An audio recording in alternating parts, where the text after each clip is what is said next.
This is a video on how to add external DC power to a battery powered device. And this is my label printer, and it really uses batteries. It uses four AAA batteries. And I mean, if I buy the alkaline, they last a little bit longer, but all I have is rechargeable, and I don't want to buy alkaline just for this. And or the non-rechargeable batteries, I don't want to buy them just for this because I use it infrequently, but when I use it, I need it. And I put like labels on. I label a lot of stuff, especially power supplies. I have a giant box of power supplies, and I always label them, the voltage and the amp, and a lot of other stuff too. Drawers, I label drawers with electronics components. So like I said, if I put like a couple four AAA rechargeable batteries in this, they're gone in like 5 or 10 minutes. It just uses so much power. So I decided what I'd do is add external DC power to it. And what I have is these. And they have like screw terminals on them. And you can get solderable, like on AliExpress or even eBay, you can get, just this that's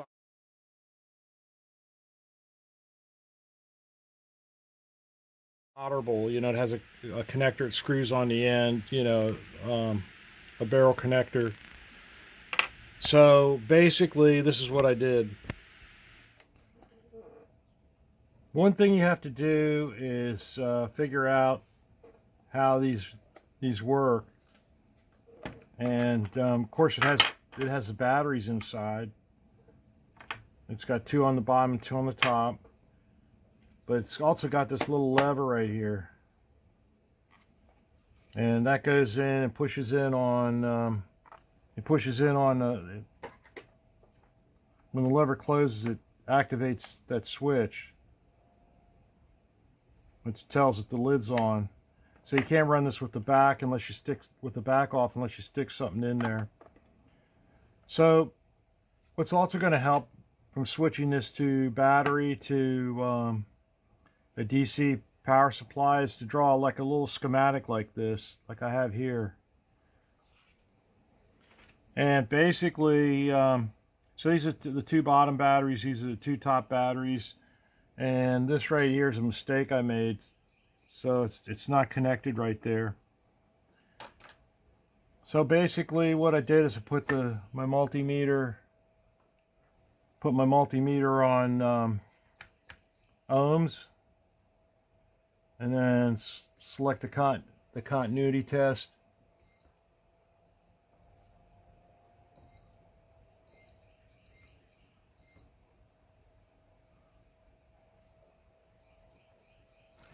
I think that's the continuity test.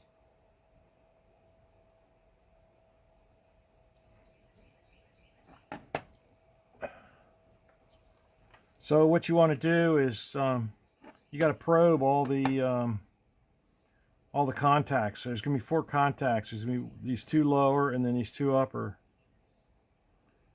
Well, actually there's 8. There's this one, this one, this one, this one, this one, this one, this one. So there's 4 bottom ones and 2 top ones. So I start at the bottom, and so these 2 batteries, the positives on the going to the back, and then these are the positives going to the front.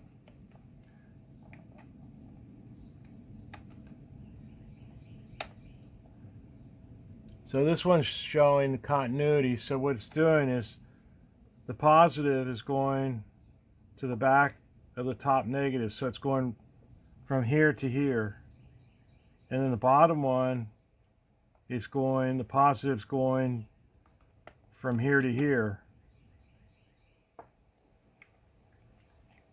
See, it's on overload right now. Or open. I guess it's open.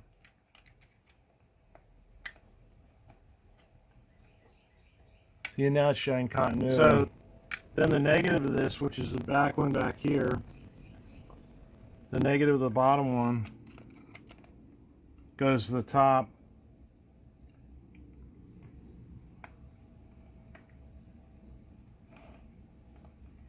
bottom right. See, it goes to the top. See, it's showing continuity. And then, so this one's one of your contacts. You're opening your contacts you're going to be using. And then this is the other one, the plus. So this one, so basically what it's showing is this is your equivalent battery. So this is your minus of the battery and this is a positive. And what it's doing is it's going in series. So that's 1.5, 1.5, 1.5, and then that goes to 1.5. So that's a total of 6 volts. And so this is why the battery runs out so fast, is because it's only the current of one battery. And if you had them in parallel, now that would multiply the 4 times whatever the current is. And it would be just the volt, 1.5 volts. But it's in series, so series adds the current. Adds the voltage. So basically what I did is I took... now this was just sort of like a proof of concept. You know, if you solder, you could probably solder it, and that would be better. But with doing this, you risk the wire pulling out. You could short out your wall transformer. And those things are dangerous to begin with. If you think about it, you know, they're like a little switch mode power supply, and you've got a cold side and a hot side, and the only thing that's separating you from the AC voltage, the wall voltage, is a transformer with the primary and secondary winding is separated by a really thin sheet of plastic. It's almost like a film, you know, so those are dangerous to begin with. So I wrapped 2 batteries in electrical tape. I'm probably going to eventually solder these, like I said, which is probably a good idea. And then I have this barrel connector, and they have ones that are solder contacts. This is just for like prototyping and different applications like that. And it's got a plus and a minus, and the plus is the tip, the inside tip, and then the minus is the outside. Like all you could reverse it if you wanted. You know, that's what they're like this for. But that's the way, you know, like almost 100% of. I've only seen one application where the inside tip was negative.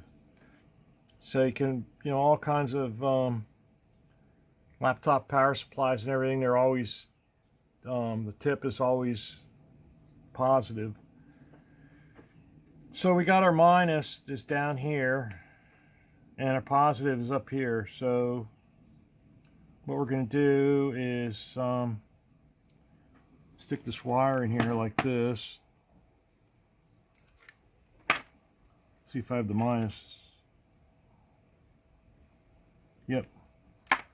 What I did is I marked the wires with a Sharpie.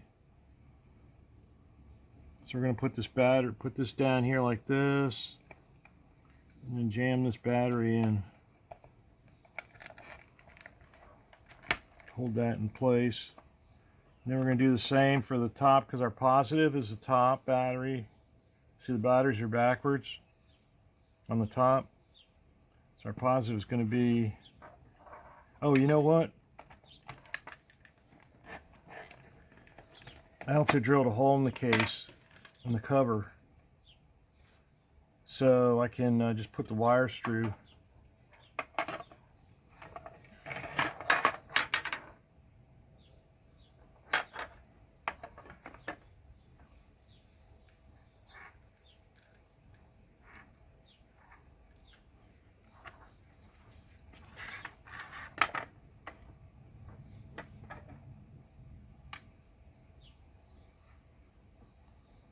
So that's why it's good to mark these when they go through the case, so you know which one it is, which is which. That one's the positive. So where's my batteries?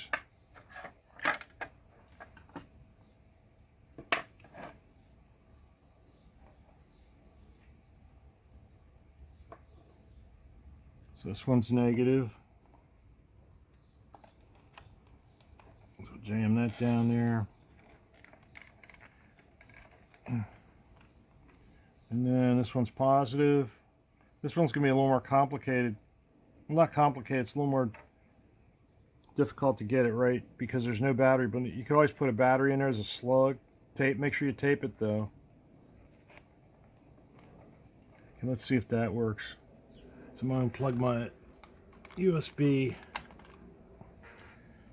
This is 5 volts.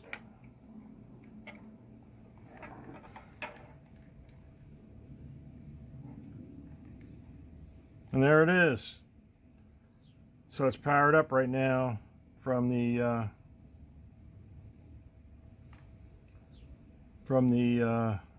wall transformer.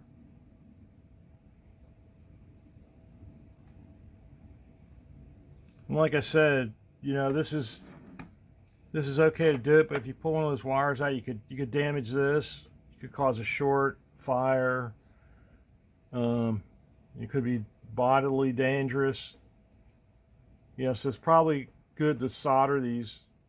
Of course, once you solder them, it's probably going to be difficult to put batteries back in them again.